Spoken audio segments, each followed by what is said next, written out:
और ये च्यवनप्राश, ब्रास नहीं प्रास है, च्यवनप्राश। तो ये वाला मैंने ऑर्डर किया, मैंने फ़र्स्ट टाइम ट्राई करूँगा इसे, च्यवनप्राश। तो आपको अगर इसका टेस्ट पता है, क्या रिव्यू है, मेरे को नहीं पता, और देखेंगे कभी बाद में देंगे, ठीक है। इसको खोल के देख लेते एक बार।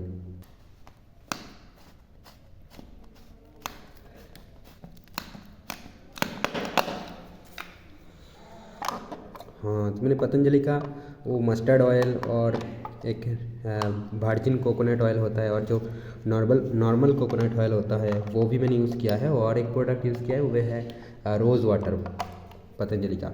तो मेरे को ठीक ठाक लगा, तो मैंने बहुत सारे ब्रांड का ऑप्शन आ रहा था, तो यही मेरे को सस्ता लगा बोल सकते हो कि, तो इसलिए मैंने यही ख़रीदा फर्स्ट टाइम के लिए। कैसा टेस्ट होगा क्या नहीं पता, ठीक है, सूट करेगी कि नहीं बाय द वे।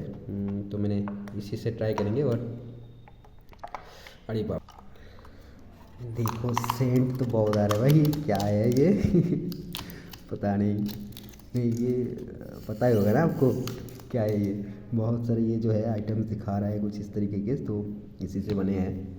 और ये मैं सुन रहा था, देख रहा वीडियो में बता रहा था कोई ये डाइटिशियन वगैरह होगा, ऐसा तो ऑथेंटिसिटी होता नहीं यूट्यूब में उतना, बट फिर भी कि ये क्या है, वो खांसी वगैरह या फिर ठंड के लिए बहुत अच्छा होता है, वो सर्दी वगैरह नहीं लगते। तो ट्राई करेंगे, ठीक है, चलिए।